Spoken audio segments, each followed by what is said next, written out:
You're listening to The Coffee Hour. I'm Andy Bates. I'm Sarah Gulseth.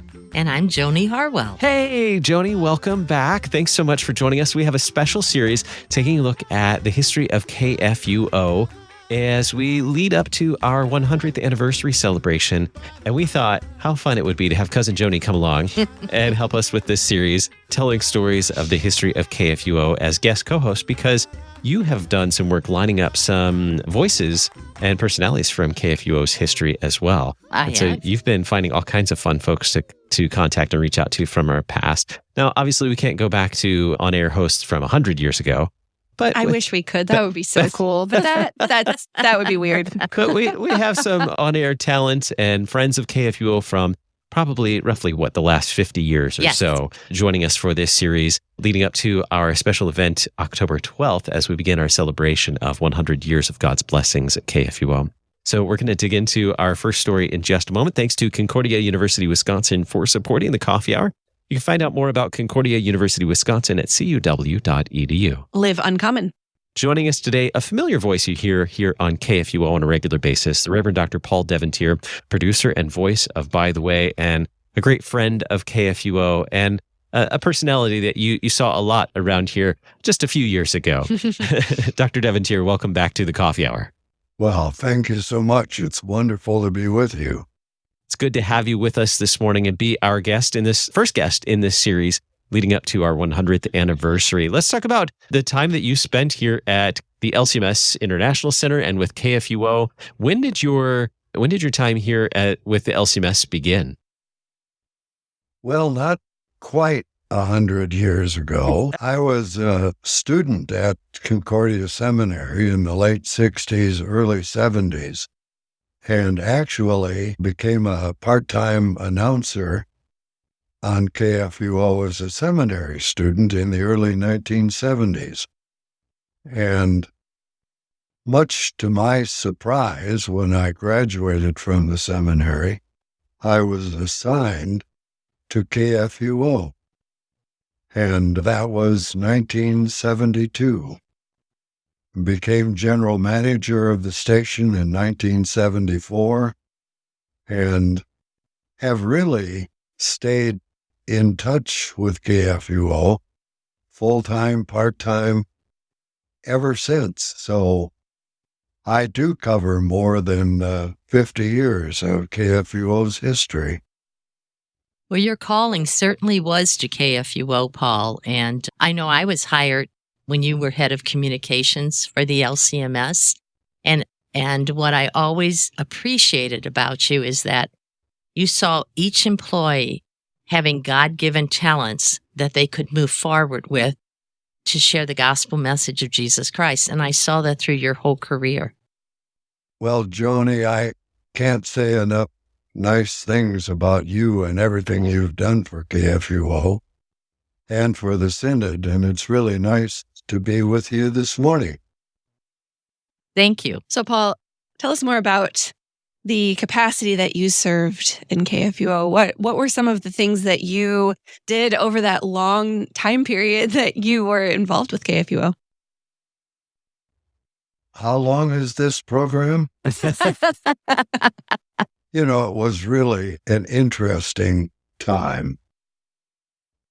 My mother had an expression she used regularly, and it was, "Oh God, how great thou art."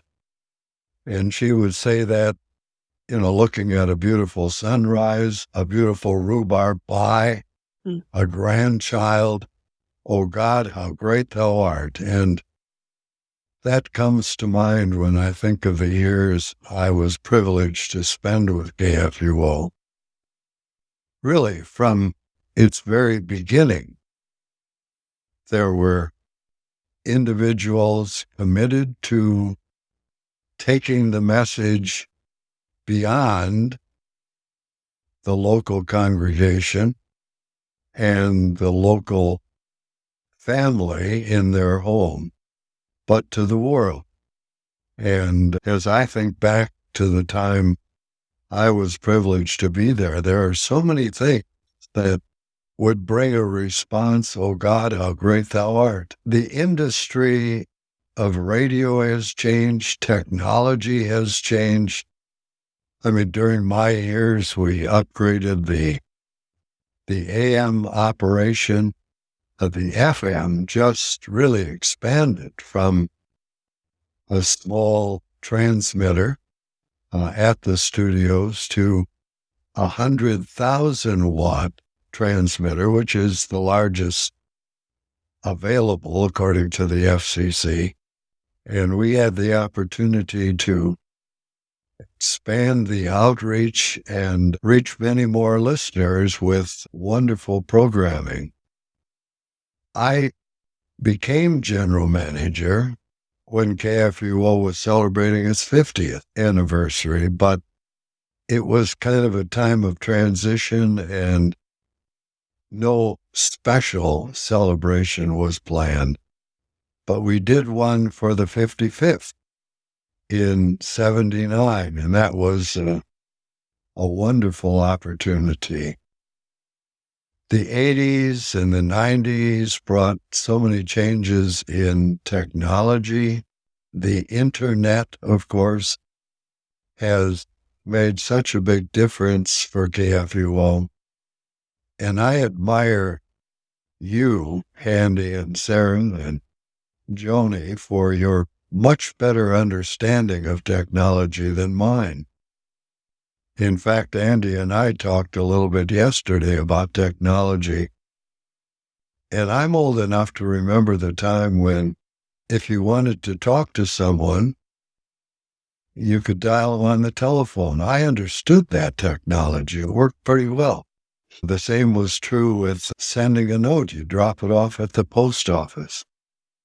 And today everything has changed. But again, oh God, how great thou art. Because there are people like you and so many others that have seen those things as gifts from our God that can be used for the purpose of sharing the wonderful message of the gospel. During your time here, I know you got to do a lot of behind-the-scenes things as a manager. What about on the air? What are some of the things that you got to do on the air, some of the programs you got to be involved with? Well, I actually became the speaker on By the Way in 1974.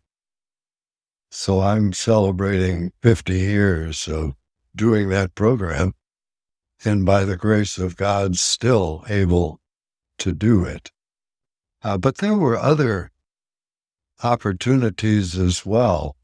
I recall one program that I really enjoyed hosting on KFUO, and that was a conversation with members of area congregations. We would bring them into the studio and talk about their congregation. Oftentimes there was already a connection.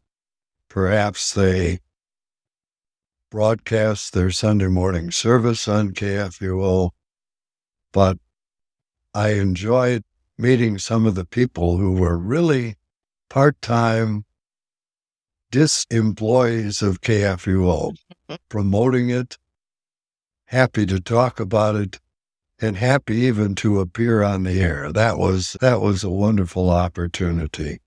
And there were so many others, including the syndicated programs like By the Way that KFUO began and promoted and distributed to other radio stations. Well, I had the privilege of being involved in KFUO's use of satellite. In fact, our programs were broadcast in the 1990s via satellite. That was the latest technology. Much of that has gone away, of course, with distribution via the internet. But all of those changes afforded new opportunities for the people of KFUO to be about the business of sharing the message. And you continue to do that today, and you do it in wonderful ways, and you use the latest technology to accomplish that. When you talk about the By the Way program, I can remember when I came on staff, was that called Portals of Prayer first and then By the Way? Yes, it was. It began actually in 19 as Portals of Prayer. And that was what, a minute and a half? And then we had to go down to 90 seconds and then to 60, I think. Actually, when I started, it was 3 minutes long. Oh, wow. And in the 80s, we changed it to 90 seconds because that was more user-friendly for radio stations. And then sometime later, moved it back to 1 minute. And talking about technology, my early days on By the Way were pressed onto long play record albums. And record albums with Portals of Prayer initially were sent to radio stations, and that's how they used them. But it's been a wonderful opportunity. Oh God, how great thou art. We are in our KFUO History series with guest co-host Joanie Harwell today, talking with the Reverend Dr. Paul Devantier. We'll continue the conversation in just a moment right here on the Coffee Hour. I'm Andy Bates. I'm Sarah Gulseth. And I'm Joanie Harwell.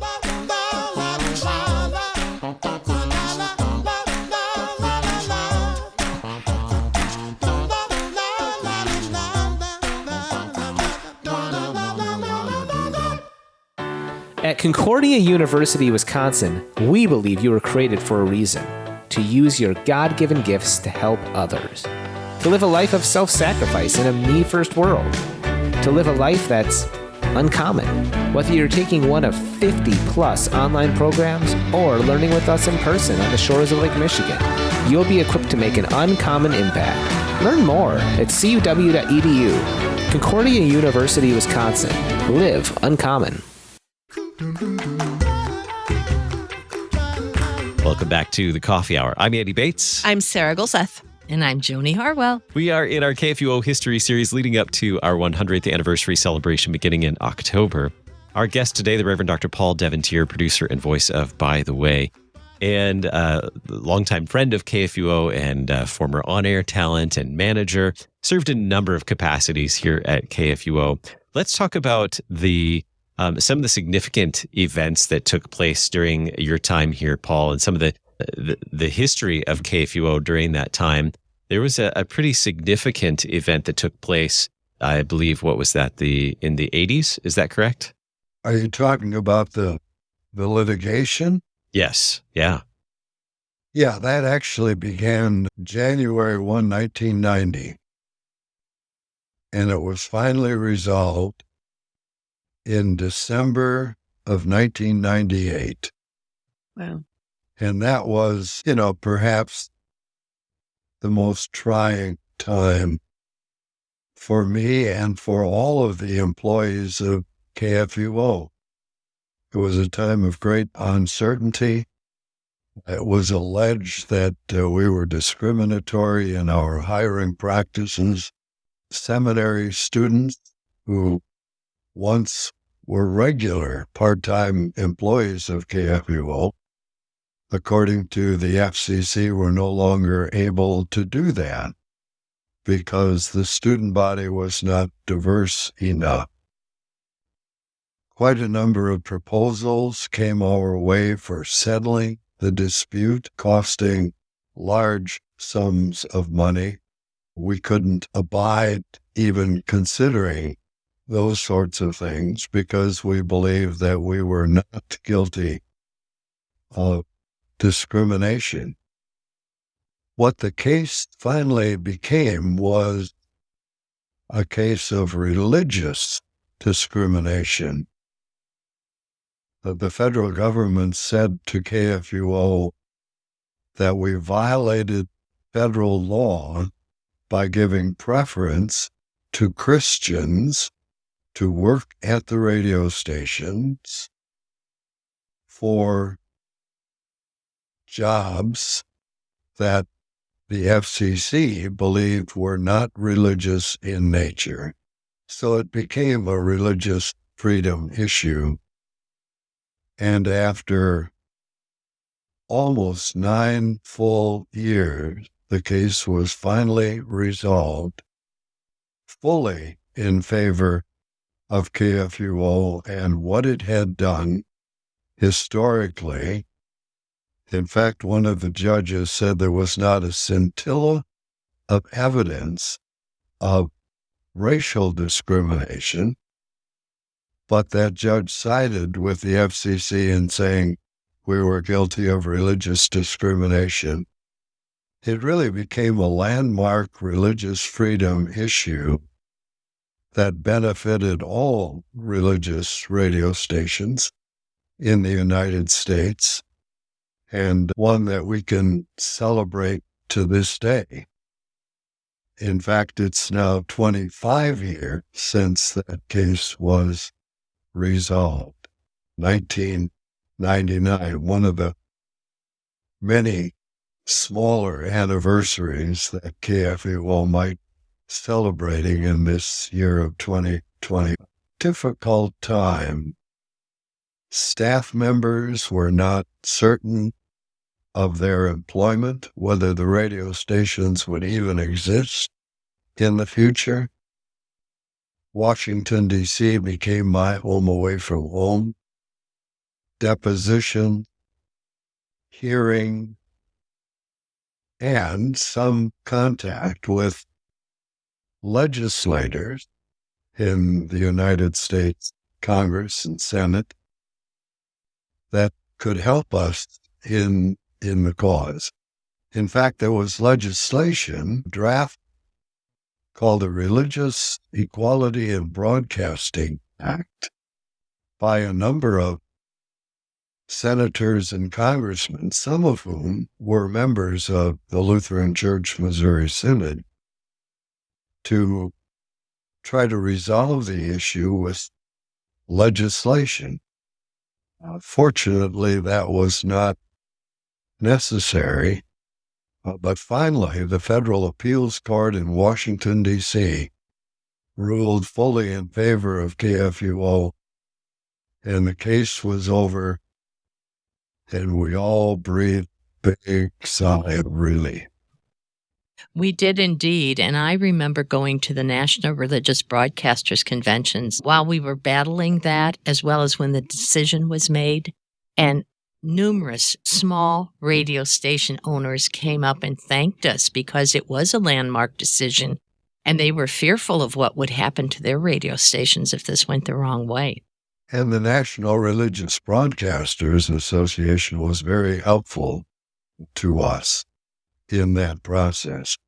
By the way, the Lutheran Witness is planning an article in the September issue of the Lutheran Witness about the case. So we hope to tell the story to a number of others as well. Yeah, that's a very significant thing in our history that we have some information out there, but I don't know how many of our current newer listeners know all of that. So that's a great story to remember and to tell in this conversation as well. What are some other milestones or very significant memories for you over your time here with KFUO? Well, the expanded outreach, and I alluded to that, the syndicated programs, were a real highlight for those of us at KFUO at the time. And Joanie certainly remembers some of those. But programs such as the Pro-Life program hosted by Jean Garten, a marvelous, marvelous communicator. In fact, I always thought she was one of the best communicators I've ever known. I agree. But she did a program that we shared with other radio stations. And that, was a wonderful thing because of the value of the program content. It was just a great program. There were others like the Joy Sacred Classical Music program. Ron Clem was the host of that. And Ron was one of the individuals who spent some 25 or more years at KFUO. And Dennis Stortz, another, spent more than 25 years as general manager of KFUO, who was always so supportive of our efforts to go beyond St. Louis. But the sacred music program that Ron put together was a wonderful hour-long, weekly, sacred classical music program. And in our tradition, the sacred classical music was powerful. There was so many classical music. But composers actually did so out of the church, were inspired by their work with the church. Johann Sebastian Bach, for example. So that was a marvelous opportunity to even move a bit beyond the religious radio station audience and do a program on some classical stations as well. I think that was a wonderful program that we put together. And I remember in the very beginning, you had me calling stations to see if they were interested in it. And the first program we did was a Christmas program. And I remember we had like 50 or 60 stations that wanted it. But I also remember we had to put it on reel-to-reel to begin with and send it out to all these stations. Then we'd ask them, if possible, to send us those reels back so we could send it again, because we were trying to save money. And then we moved on in the future with new ways to do it. But it was very time-consuming, but it was a wonderful program. Yeah, I mentioned the long play record albums, but, that changed into reel-to-reel tapes and cassette tapes and compact discs. And finally, we don't need any of that today because you distribute programs via the internet. And that's wonderful. And it's also saved a lot of money. But, there was never I don't recall a fear among board members or staff members that we would go out of business because we spent too much money trying to expand the outreach. There was always a willingness to do that. And by God's grace, and it's true to this day, God has inspired enough individuals and groups and foundations to cover the cost of KFUO for its local broadcasts and for its national outreach through syndicated programs and in other ways. I mean, people can listen to you wherever they are today. Something we wouldn't have thought of when I began at KFUO. That was really a pipe dream. But it's true today, and I celebrate all the people who have supported the station through the years and continue to do so. With just about a minute to 2 minutes left, how did you see the lives of listeners changed through the message brought to them on KFUO? What sort of feedback did you receive from listeners? Well, I'm sure you're getting a lot of feedback from listeners today. And, the messages are similar, but they're always very meaningful. I remember one received early in my time from a listener saying, "You've done a lot to lead me to give my heart to the Lord." Well, that's a wonderful sentiment, but there are so many others as well. I listen to you every day. You brighten my day. You've taught me so much. I'm finally beginning to understand some of Scripture that I couldn't understand earlier in my life. And I just depend upon you. And what a wonderful thing that is. So continue to do what you're doing and do it with talented people like Andy and Sarah and Joanie once in a while as well. The staff members of KFUO, in my recollection during all my years, were wonderful people. I mean, God provided for them to be put in touch with KFUO and become part of KFUO. And I thank God for each and every one of them. And say once again, oh God, how great thou art. Our guest today, the Reverend Dr. Paul Devantier, producer and host of By the Way. Thank you so much for being our guest today, Paul. It's great to catch up with you again. Well, I look forward to that, and maybe we'll do like a 12-hour program. We do like to do series on the coffee hour. Thanks for being our guest. God's blessings. Well, thanks for what you do. I think the world of all of you, including Andy, who's been such an important part of KFUO for the recent years. Keep up the good work. Thank you. You've been listening to The Coffee Hour. I'm Andy Bates. I'm Sarah Gulseth. And I'm Joanie Harwell.